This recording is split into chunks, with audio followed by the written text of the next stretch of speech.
भाग घेतला आणि त्यातनं काही मुद्द्यांची उत्तरं ही आमचे सहकारी उदय सामंत यांनी दिलेली आहेत. काही मुद्दे हे विशेषतः माझ्याकडे जे भाग आहेत त्याच्याशी संबंधित आहेत. अच्छा, ठीक.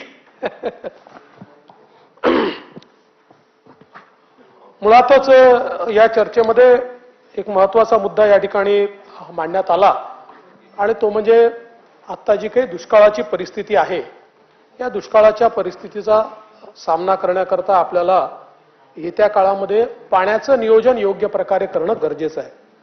आता आपण जर बघितलं तर विशेषतः दुष्काळाची जी काही परिस्थिती आहे त्याच्यामध्ये मराठवाडा जो विभाग आहे हा सर्वाधिक मला असं वाटतं आपल्याकरता चिंतेचा विभाग आहे. कारण आपण नागपूर विभागाचा विचार केला तर मागील वर्षी 54% पाणी होतं, यावर्षी 55% आहे. त्यामुळे इथे काही फार प्रॉब्लेम येईल असं वाटत नाही. अमरावती विभागाचा विचार केला तर मागील वर्षी 66% होतं, आता 57% आहे. त्यामुळे जवळपास हे पाणी देखील उन्हाळ्यात पुरेसं आहे.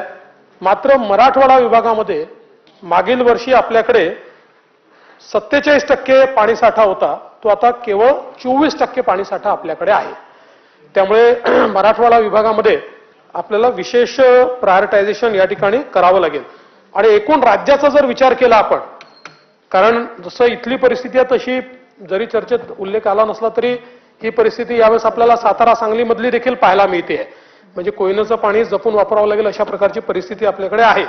तर एकूण राज्याचा जर आपण विचार केला तर राज्यामध्ये मागील वर्षी याच दिवशी 61% पाणीसाठा होता, तो यावर्षी 46% पाणीसाठा आहे. त्यामुळे एक मोठा घट हा पाणीसाठ्यामध्ये आपल्याला त्या ठिकाणी पाहायला मिळतोय. आणि म्हणून या दृष्टीने आपण त्याच्या उपाययोजना केलेल्या आहेत. आणि विशेषतः जो काही आपल्याकडे पाणीसाठा उपलब्ध आहे त्या पाणीसाठ्याचं नियोजन हे जुलैपर्यंत करायचं, अशा प्रकारचं त्याचं नियोजन आपण केलेलं आहे. यामध्ये आपण आपल्याला कल्पना आहे की 3 गोष्टी करतो. एकतर अवेलेबल पाणी साठ्याच्या आधारावर आपण कालवा सल्लागार समिती जी आहे त्या कालवा सल्लागार समितीमध्ये किती पाणी सोडायचं आणि किती आपण त्या ठिकाणी ठेवायचं याचा निर्णय करतो. त्या संदर्भातल्या सगळीकडे कालवा सल्लागार समितीच्या बैठका काही झालेल्या आहेत आणि काही होऊ घातलेल्या आहेत आणि त्याचं प्लॅनिंग केलेलं आहे. दुसरं याच्यामध्ये आपल्याला कल्पना आहे की पहिल्यांदा पिण्याचं पाणी, पिण्याच्या पाण्याची निकड संपवून जर पाणी असेल तर शेतीला पाणी आणि शेतीचं पाण्याची निकड संपवल्यानंतर उद्योगाला पाणी, असं आपण त्या ठिकाणी ठरवलेलं आहे.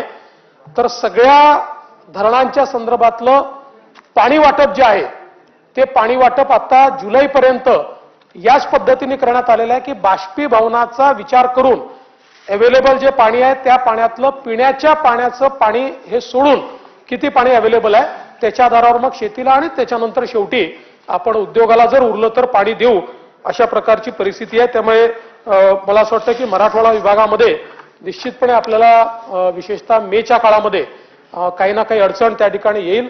अर्थात आपण याचा थोडा म्हणजे कधी कधी जे काही आपल्यासमोर आव्हानं असतात त्याचं संधीत देखील रूपांतर करता येतं.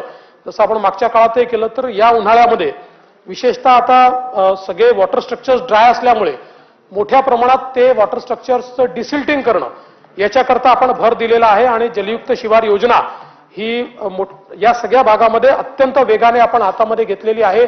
त्याचे नवीन रेट्स आपण फायनल करून दिलेले आहेत, त्याच्या एजन्सीज फायनल करून दिलेल्या आहेत. आता जिथे एनजीओ मिळाला नाही त्या ठिकाणी ग्रामपंचायतीला देखील अधिकार दिलेले आहेत, त्यांना थेट पैसे आपण देतो जेणेकरून त्या ठिकाणचे जे छोटे तलाव आहेत या तलावाचं डिसिल्टिंग त्यांनी करावं आणि तो गाळ सगळा त्यांनी शेतीमध्ये नेऊन टाकावा. तो गाळ शेतीत गेला तर 2-3 वर्ष शेतीमध्ये देखील आपल्याला रासायनिक खतं वापरावे लागत नाही आणि ऍडिशनल पाण्याची कॅपॅसिटी त्या ठिकाणी तयार होते. तर त्या प्रकारे मोठ्या प्रमाणात हे काम हाती घेण्यात आलेलं आहे. मी स्वतः या संदर्भात जलसंधारण मंत्र्यांसोबत 3 बैठका केलेल्या आहेत. त्या संदर्भात जो काही निधी आपल्याला तिथे उपलब्ध करून द्यायचा तो निधी करून दिलेला आहे.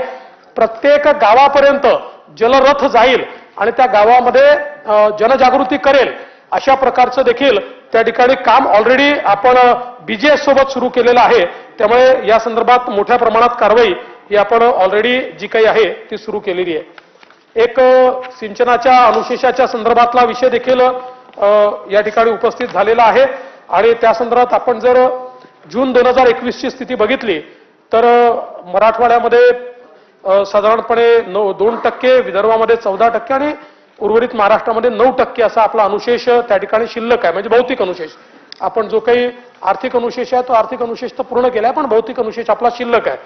त्या हिशोबाने जे काही आपण विचार केला तर अमरावती विभागामध्ये 31,000 हेक्टरचा, अकोल्यामध्ये 39,000 हेक्टरचा, वाशिममध्ये त्या ठिकाणी जवळपास 5,874 हेक्टर आणि बुलढाण्यामध्ये 34,000 हेक्टर इतका अनुशेष त्या ठिकाणी आपल्याला पाहायला मिळतोय.